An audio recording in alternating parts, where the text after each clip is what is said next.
Greetings everyone, and welcome to Anime Night in the Dojo. Today's featured show, Frieren, Beyond Journey's End, Season 2. Hi, Frieren, Season 2, Episode 5. Welcome back to the dojo. I'm Ryu. That's Age. We're back for more Anime Night in the Dojo. And well, last week we had Date with giant meat buns, mind you. Not the still of the week, though, because they got surrounded by dinosaurs. That was not something that I was expecting. that was definitely something. So last week we had the one of the fairly classic split skit episodes that both of them felt like entire full episodes in of themselves, which is impressive to do. So last week was another masterclass in pacing. You know, once again, it proves why it's one of the best things out there again, and we've talked about that ad nauseum at this point. So just assume that's how we feel unless we say otherwise. That simple. So moving forward, more Northern Plateau stuff. Yeah, there's not really much more we can say at the moment about it. You know, we'll just have to see where it goes from here and what happens and whether or not Stark gets over his wobbly legs.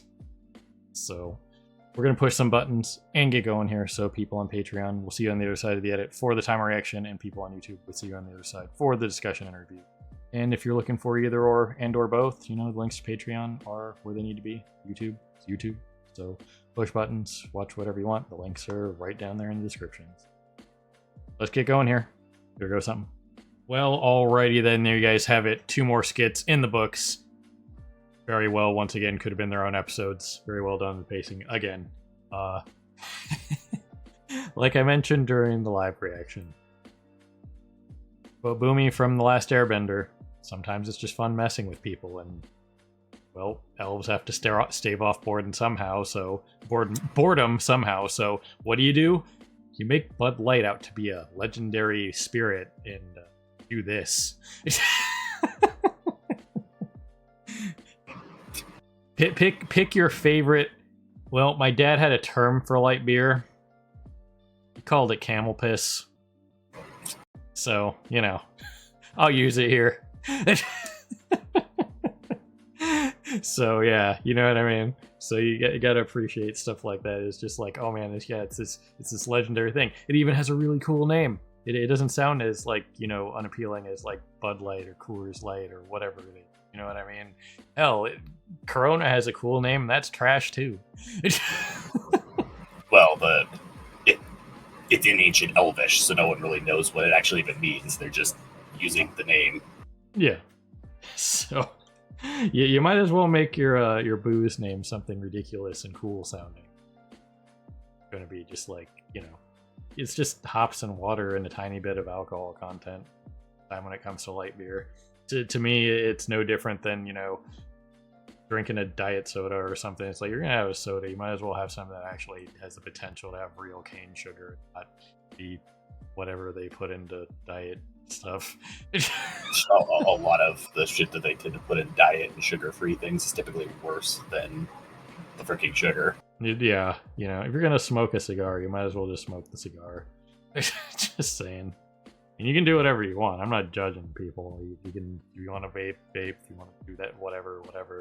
But it's just one of those things when it comes down to, like, a lot of people that are under that false illusion of, oh, this is so much better for you than this. It's like, no, it's not. It's really not. Sugar, in the case of, like, the difference between, like, a diet soda and like just a Diet Coke and a regular Coke. If you're gonna have one, just drink the regular. It's gonna be way better for you than the diet, and same thing with that goes for vaping. Vaping is way worse for you than just smoking a cigarette or smoking a cigar or something. So yeah, that's kind of a problem just that we have these days in general, is that technology is progressing very quickly, and we're coming up with all these new solutions for things very quickly. The problem is we're coming up with them faster than we can see the repercussions of them. Yep. And a lot of the alternative things that we come up with seem like a good idea at the time, but then give it like 5 or 6 years, and suddenly we start realizing, oh wait, no, this wasn't actually beneficial at all. Yeah. Another thing that falls into this category, you're much better off drinking coffee than down in a Monster or 5-Hour Energy, Red Bull, or whatever it is. I can't wait for. Not that I want to see people have terrible like repercussions for doing these things, but you know it's going to happen. I'm sure most of you have seen those commercials wherever they are, or it's like we've talked about this in the past too. It's like, did you take this wonder drug that was supposed to cure this one thing, and you got like 50 other things happen to you? You know what I mean? It happens. It's like, here's this new thing that helps with this one problem on your body or in your body, whatever it is. And then there's like 18 side effects. And then like, literally, I shit you guys not. I always just like, I'm going to remember that medicine that, you know, whatever it's called. And then, did you take blah, blah, blah? Well, you know, this blah, blah, blah thing will help you with this thing. Not a year and a half to 3 years later tops. Did you take blah, blah, blah and, you know, suffer any of these things or death? Call here for the class action lawsuit. You know what I mean? So, yeah, that's the thing. Well, a lot of our older technologies are built on lack of information, or built on things like that we've lacked information on and stuff like that. A lot of them are still a lot more reliable, because even if we didn't really understand how we got them right, we still know we got them right because we've had them for hundreds or potentially even thousands of years, and they're still working. Yeah. So at the end of the day, just to be perfectly clear, I'm not judging anybody if you vape or if you energy drink or whatever. I'm just stating the fact that it's not good for you. It's no different than signing up to go skydiving. It's super dangerous, but if you know the risks, your body, your life, your decision. You know what I mean? It's completely up to you what you do with your life. That's it. I mean, it's and I mean, I'm just stating the simple fact that it is bad for you, and a lot of people have said that with like smoking. You know what I mean? They know it's bad. They accept the risk, and that's it. Fine, no big deal. You know, there is also, you know, safe levels of doing stuff like especially with like coffee. You know, coffee's a narcotic. I hate to break it to everybody, it's a narcotic. But you know, it's one of those things where in reasonable moderation, you know, coffee can be beneficial to your health. You know what I mean? There have been studies on that, certain other things.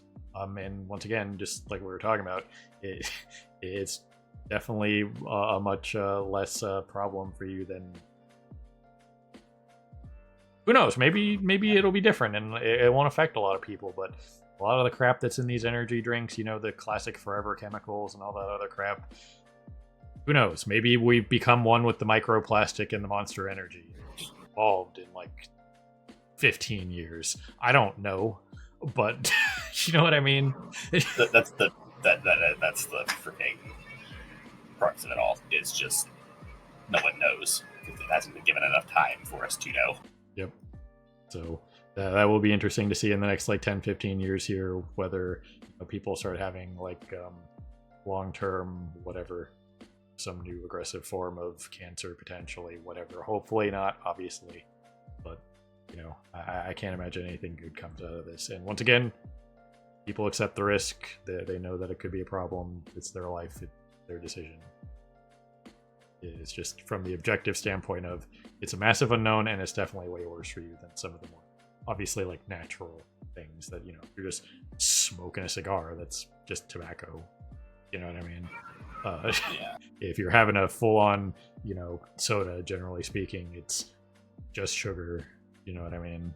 So it's just sugar and caffeine, and not even all sodas are caffeinated these days. Yeah.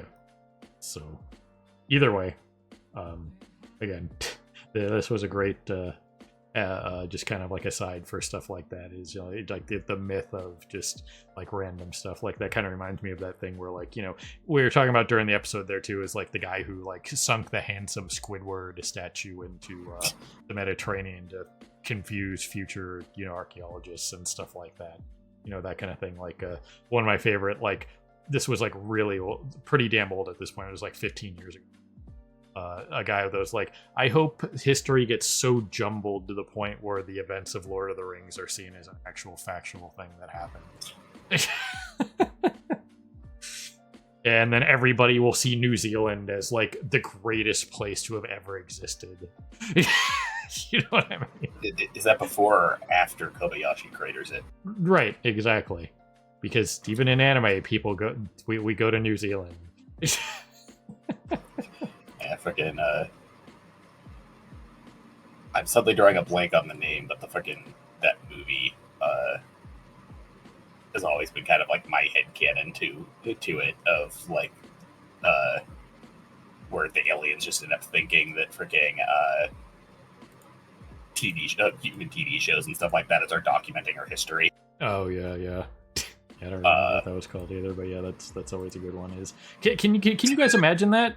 Like, if let's say, in theory, and I believe there's life out there somewhere else in the universe. It's so crazy if there wasn't. That they just catch onto our radio waves or whatever and our broadcast signals, and they're just like they go full like the Omicronians from Futurama, that kind of thing. Get super obsessed with single female lawyer, and they think it's just like, why the hell were they recording this? Like, why was this documented? Well, Peridot from Steven Universe, that's another good one. Why was this documented? So it's just one of those things where it's just like no, this was just entertainment, and maybe they don't understand that. So it's always kind of like a weird thing to think about. Is like what we think is like normal or average everyday humdrum, like another culture, alien culture, would be like, how do you guys do this? Yeah, I mean that's part of the thing is like, even when you like think all these different like human cultures that had such different histories and stuff like that, why would they come up with similar things? Because they're still affected by each other.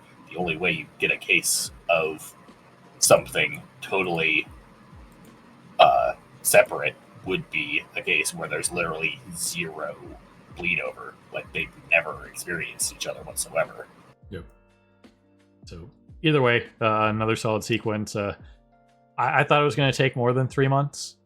I made the like 10-year joke because this is Frieren we're talking about. So, which this is one thing I do know from the source material is that time does like continue to pass, and like it's not fast, but like unlike a lot of other series, time has continued to move forward in the course of the source material. Like about the time I believe they started at like when Fern and Stark joined Frieren, I believe they were at 28 years, so they've been traveling together for about a year. Now that it's like rolled over to 30 years since Himmel's death. If I recall correctly, when Heiter dies and like Frieren first leaves with Fern is like early 17. And like in current source material, she's like mid to late 19. Yeah. So either way, time's still moving forward, that kind of thing. That was cool. Sometimes you just need to get paid, and well, you don't want to eat stale bread all the time, right? So sometimes you get ganged up on by the kids. They tell you to go make that money, even if it takes 3 months. Yeah, I mean, once again, like Frieren could totally be in like the same position that Serie is, being like super wealthy and like one of the like top mages in the world, but she just doesn't really have interest in material things.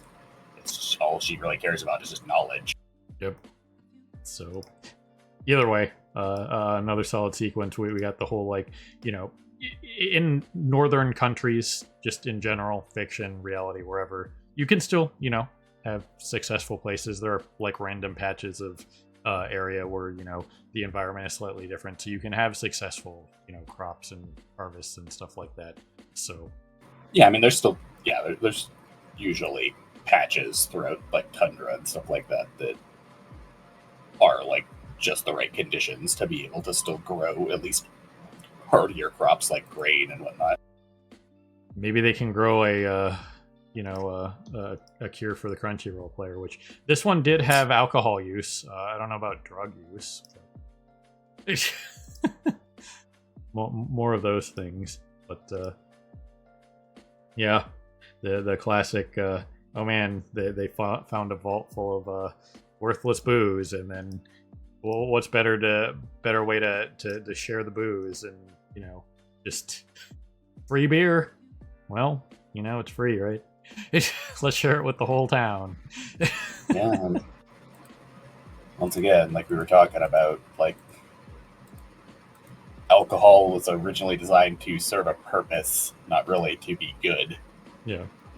Like, the whole point of it really was just to get people drunk, and then eventually, like you mentioned, it was invented initially by the Egyptians for primarily drunk and keeping people happy.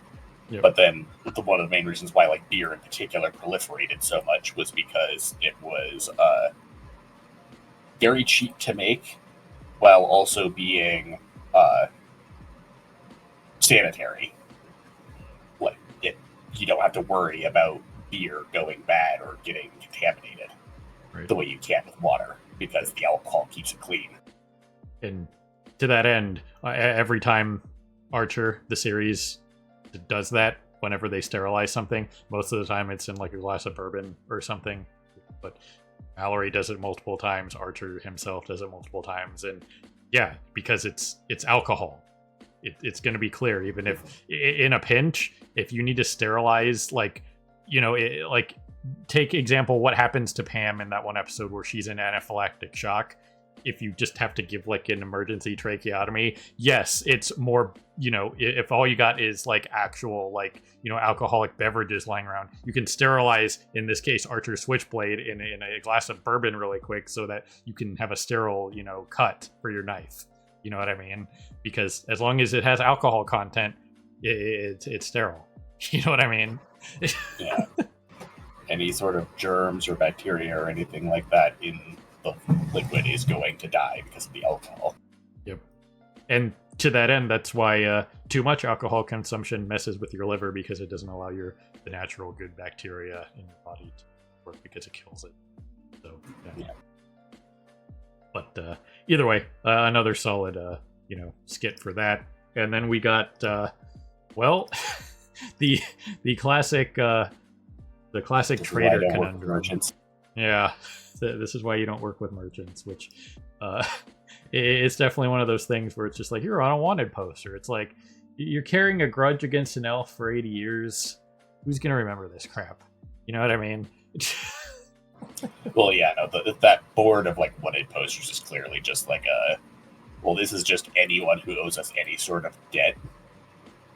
But it was the kind of thing of like, keep an eye out for this one in particular, because we're in a rough patch, and she's the one most likely will actually help us if she shows up. Right. Which, again, at the end of the day, they used ridiculous leverage against her, which, again, based on the backstory we got with this guy's grandfather, that was a gift to the party to help them defeat the Demon King and establish this trading company. But because you're a traitor, you're like duty and honor bound by, it's kind of like the Hippocratic oath for doctors of to do no harm. It's kind of like, as a traitor, you don't give gifts of money without expecting something in return. So the general hand wave to get around that is to just say, yeah, just pay me back whenever, which means don't worry about paying me back. Okay, because this is a gift, but I can't say that out loud. Otherwise I lose face. You know what I mean? So this guy is using the trader's bullshit technicality of, well, it was still a thing, and he did say that you'd have to pay him back, and she openly admitted to paying him back. And let me tell you guys this, if that was me, I'd be like, do you not know how that functions? I assumed I would never have to pay you back because that was clearly a gift, and he was just saving face. If you're really going to hold this over me, I will fight you on this. Do you know what I did for this region? We defeated the Demon King. If you need help, I'm happy to help you. Yeah, we defeated the Demon King, which is the only reason why this region is allowed to even be populated right now. And we were the ones who helped your freaking grandfather establish this company. Yep. But yeah, no, it's just one of those things of like, they had a verbal agreement with the grandfather, but after the fact, someone wrote up a written document on it and applied their usual like interest rates and stuff to it, instead of it just being the usual, like, instead of it just being what it was, which was he was just helping the party. Right. And keep in mind, based on what they talked about here, that interest rate was absolutely criminal. That was a compounding interest rate that got worse as the debt increased in size. That's some shit. You know what I mean? Because it was like seven gold coins, which was a sizable, which was and still is a sizable amount of money in their realm, and now she owed over 500. Are you kidding me? That's like having a $10,000 debt, and 80 years later, it's like $50 million. I think it was like 15 coins, but that's like part of why her whole comment does like here's 18 and some silver and keep the change kind of thing. So I'm pretty sure it was 15 when we like saw it on the table. Yeah, because she had just got paid by the dwarf because he gave her 20 gold for the Bud Light. He paid her 20 gold, and they had spent some of it on provisions. And as the trader pointed out here, she could have like a small duchy, you know what I mean, and rule a small kingdom. With that kind of thing. So 500 gold, she could rule the world, right? So according to him, 20 gold is like minor nobility. Yeah. In wealth, which their company, being like the only major company in this region, probably has under normal circumstances when they're not in dire straits like this, probably has a bank of like 500 gold. Yeah. So either way, I don't know, just those kinds of things is like, if I was in her party, I would, not unlike what Fern was doing when she busted out the staff, it's like, we're going to raid the mine. It's like, Fern would have destroyed this town by herself. I don't care if they're armed. They have no mages. She would have gone ham and it would have been over and they would have gotten out. So this was a massive risk by that guy to imprison Frieren while she has a party, especially when the freaking clerk at the desk knows that Fern is a first-class mage. Like Stark is already would be a major handful for them by himself, because he is still a pretty damn big deal for a warrior. But Fern, they don't have any way that they would have been able to stop Fern from just taking Frieren and leaving. Yeah. So that was a bold move. But either way, apparently this sequence, from what we have gathered, is this whole sequence of her dowsing, which is looking for ore in mines, magically in this case. Anybody who's played the Thaumcraft mod in Minecraft, there's the pickaxe of the core that kind of does what Frieren does here, which is pretty cool. But this was apparently one panel in the source material, and then they turned it into this spectacle of awesome. From what I know, this scene in the source material is basically just they hand her staff. She walks into the intersection and just kind of points her staff in. It's like, okay, go dig that way. Yep. This was full on for anybody who's played either one of the Final Fantasy VIIs, whether the OG or the remake, now that Rebirth came out on PC, whatever, this was kind of when they go into the planetarium for the first time with Red 13's grandpa Bugenhagen, and they do that wide panoramic shot of the solar system, and then going back to the planet and stuff like that. This was that impressive. That sequence in the original Final Fantasy was very impressive for its time, obviously, but what they did in the remake was a whole other level of especially what they did with the Neo Midgar movie in the first part of the remake. That was insanely impressive, and I was looking forward to the planetarium part. That was they nailed that too, and it was one of my favorite moments in gaming, just from a visually impressive standpoint and a cinematography of it. And this sequence right here was right up there with that, because of she's just dowsing, but they made it super cool. She's just casting a relatively mundane spell, just at a very high level, because she's Frieren.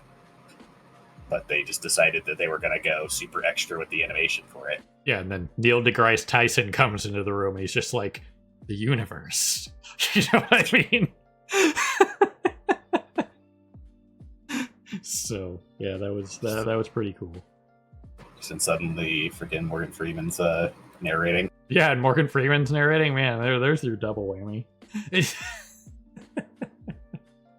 So, either way, that was pretty impressive. But another solid skit for what it was, just to find some silver and gold. But with the amount of silver and gold they found, definitely probably more than 500 gold in prepayment. So she's good.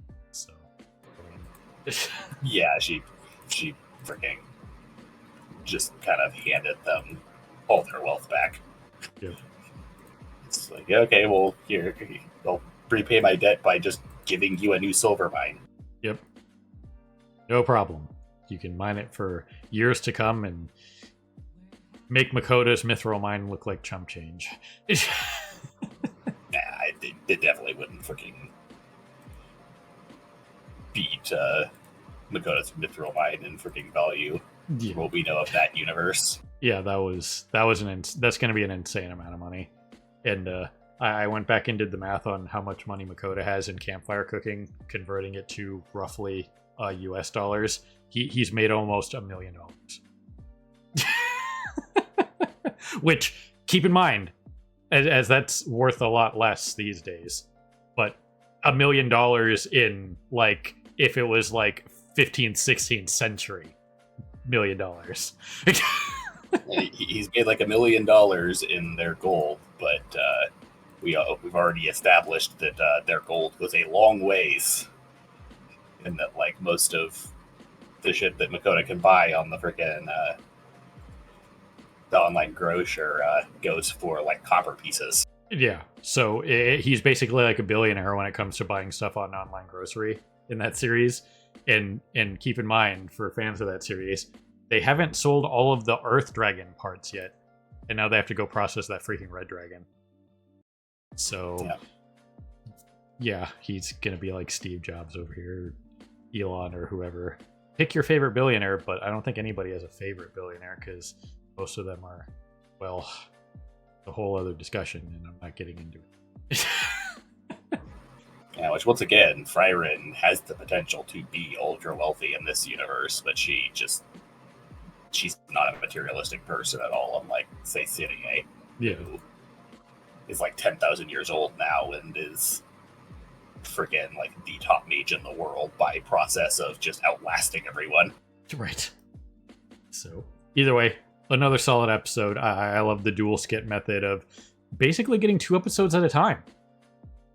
When you do pacing correct, you can make 2 skits feel like 2 encapsulated singular episodes, and it's almost like getting a double feature every week in, the standard runtime. That's really fun and interesting. So, yeah, that's all I got for this one. You got anything else, Age? Yeah, it's not like that rare to see double skit episodes for shows and stuff like that, but they definitely pace things out in this a lot better. Like most of these skits are like basically full-on episodes rather than just skits. Yep. Like you go into like, say, for dang Spy Family, it's a skit and that it's only going to be like 5 or 6 minutes of content, maybe 10, depending on like what they're exactly doing for that specific skit. But like most of these double episodes that we've been getting here in Frieren have been like full encapsulated episodes by themselves. Yep. So either way, I can't imagine they're going to drop the ball at any point. It's just, yep. The only thing that I do know is that the source material is on indefinite hiatus because the author is, just like a lot of other manga and people who write, have health problems. I don't know what part of the universe decided that these creators all need to share like a very similar, well, I have health problems. Can we get these guys, can we get these people some, like, I don't know what they need to not go down. Maybe just, I don't know what happens to them. Not all of them. I mean, look at the Gachi Akuda author. She's freaking going 900 miles an hour and shows no signs of slowing down. But a lot of commonality with a lot of manga authors and stuff like that is a lot of the times they like, it's impressive how long, Toriyama went, the Yu-Gi-Oh guy, how long Oda has gone for One Piece. You know what I mean? and he's started having to take breaks because of his health, but he is getting older, obviously. You know what I mean? But some of these young, that damn vampire. yeah, some of these people, you know, that are younger with just like that health problems. It's like, man, can we get these people some freaking actual help over here? Oh, it's just kind of a thing also in Japan at the moment. It's just there's a lot of health problems going around, especially due to overwork and just high stress environments. Yeah, and it probably has to do with deadlines and, you know, that kind of thing. And stress is the worst thing for you. You know what I mean? I will always point to our former president, Barack Obama, in the U.S. Take a look at a shot of Obama the month before he goes into office versus when he comes out of office 8 years later. That does not look like 8 years of aging. It looks like 45 years of aging. Yeah. So, yeah. Which also a lot of